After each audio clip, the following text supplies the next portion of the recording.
Erna? Sepertinya belum Pak, belum bergabung Pak, belum bergabung. Oke. Bapak dan Ibu saya hormati, Bismillahirrahmanirrahim. Assalamualaikum warahmatullahi wabarakatuh. Waalaikumsalam warahmatullahi wabarakatuh. Alhamdulillahirabbil alamin. Allahumma sholli ala sayyidina Muhammad wa ala ali sayyidina Muhammad. Rasa syukur kita kehadirat Allah Subhanahu wa taala.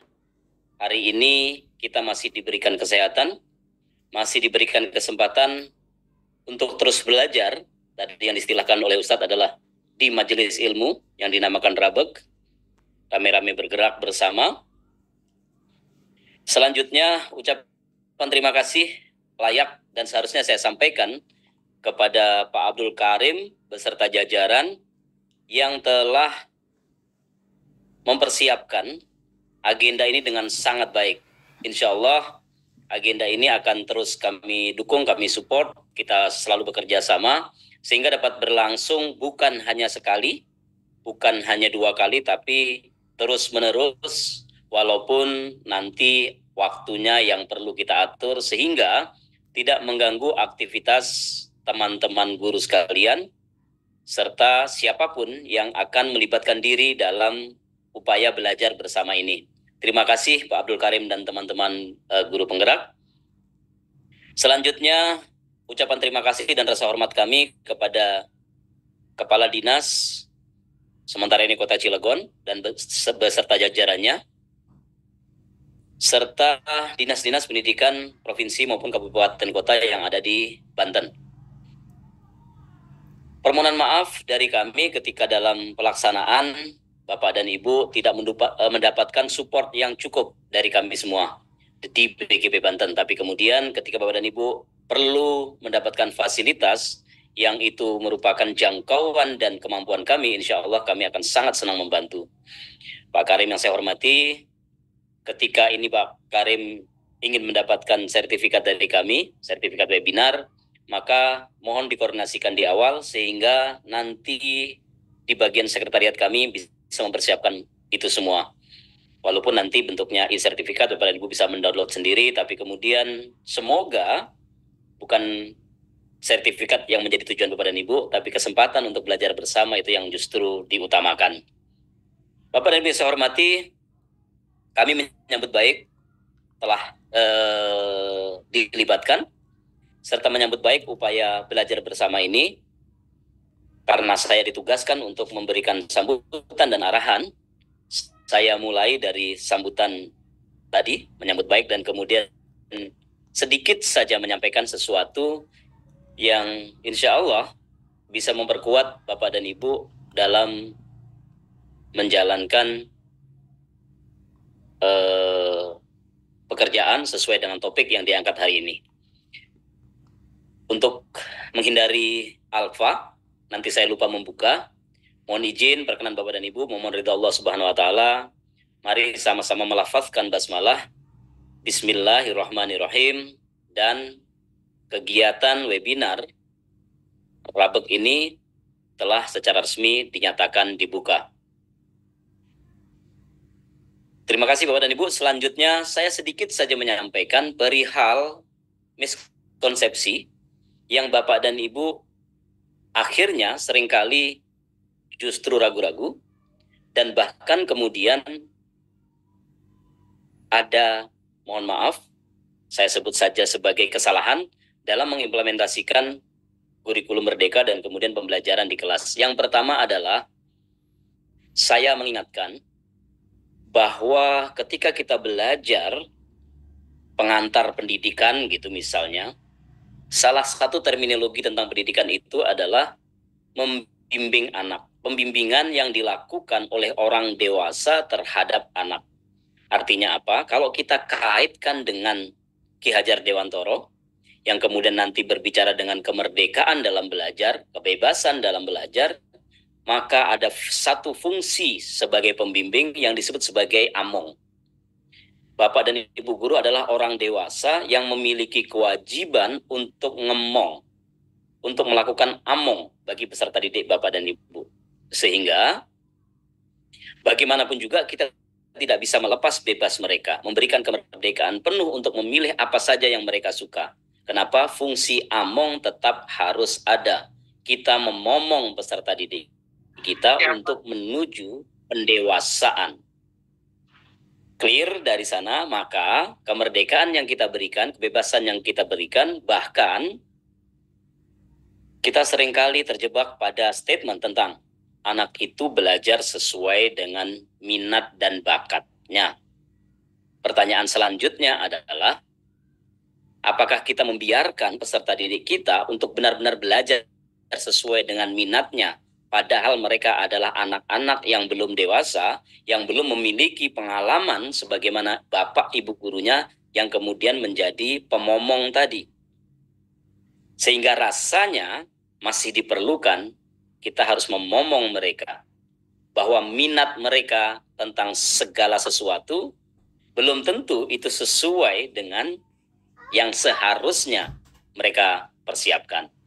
Pada saya hormati, kita juga seringkali terjebak dengan biarkan anak belajar memilih sesuai dengan bakatnya. Tapi kemudian, benarkah kita sudah benar-benar bisa mengidentifikasi bakat mereka, sehingga kita benar-benar menunjukkan jalur, menunjukkan arah, nak kamu berbakat di sini. Sehingga yang kamu pelajari mestinya yang sesuai dengan bakat kamu. Sekali lagi pertanyaannya adalah, apakah kita benar-benar sudah dapat melakukan identifikasi bakat peserta didik?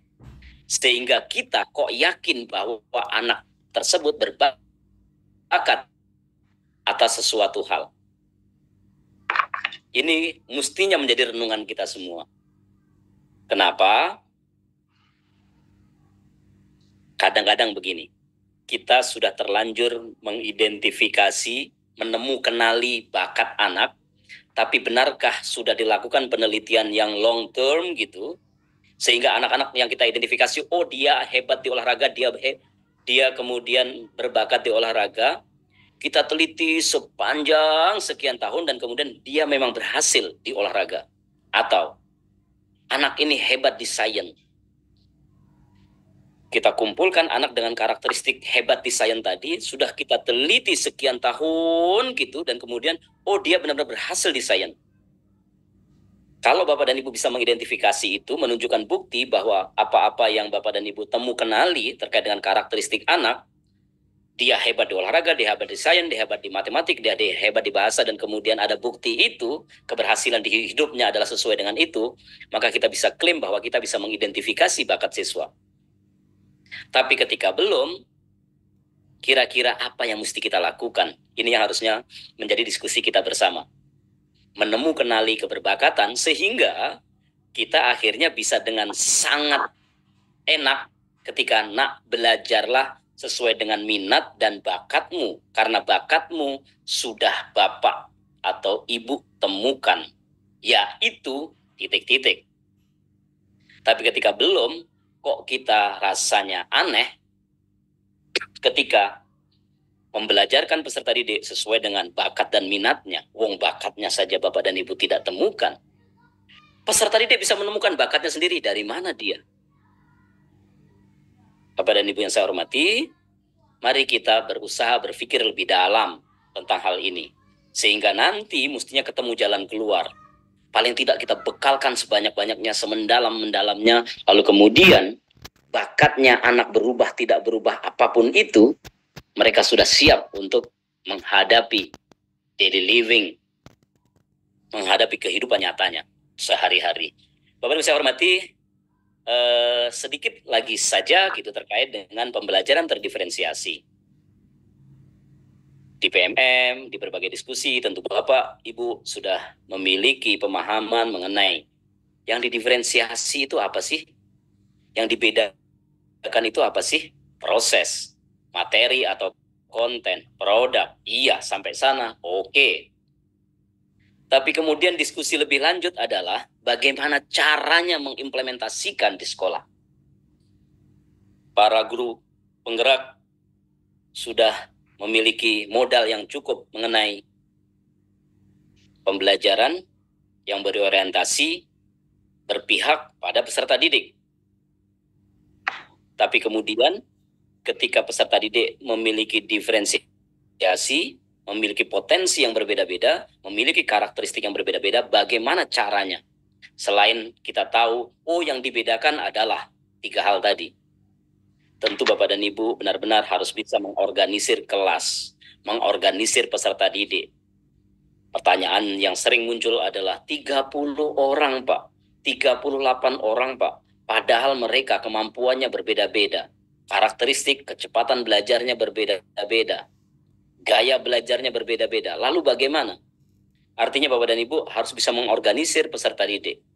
Individual kah, berpasangan kah, small group kah, medium group kah, big group kah, klasikal kah?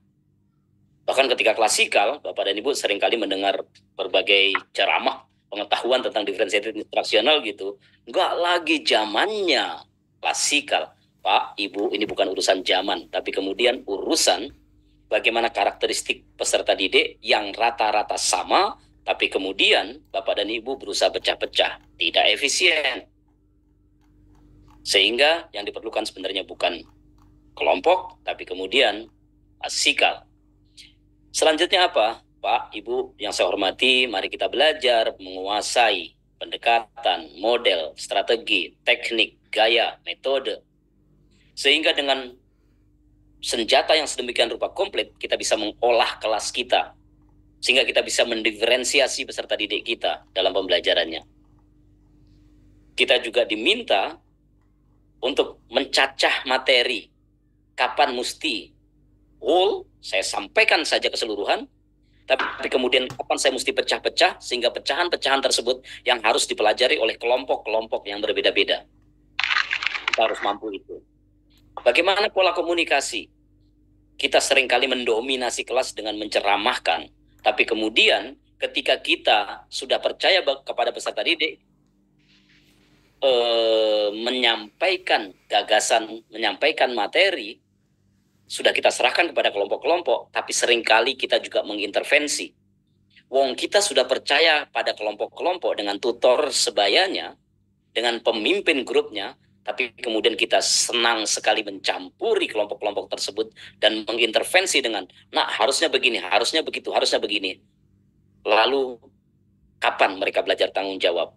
Kapan mereka belajar kerjasama kalau selalu diintervensi oleh gurunya? Sehingga pola komunikasi langsung, tidak langsung, segera tertunda, Bapak dan Ibu harus juga kuasai. Satu hal terakhir yang Bapak dan Ibu perlu kuasai adalah bagaimana melakukan assessment. Setelah Bapak dan Ibu paham betul, di awal itu diagnostik.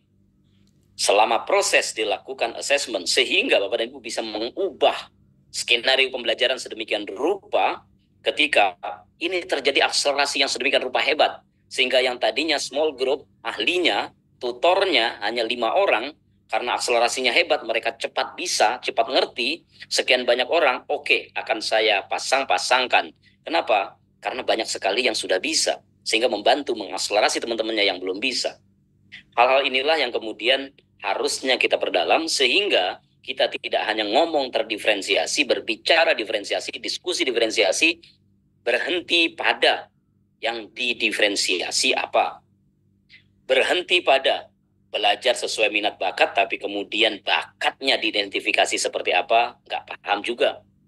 Berbicara kemerdekaan, tapi melupakan fungsi among sebagai orang dewasa yang harus membimbing anak-anak itu menuju kedewasaannya. Dan kemudian di ujungnya adalah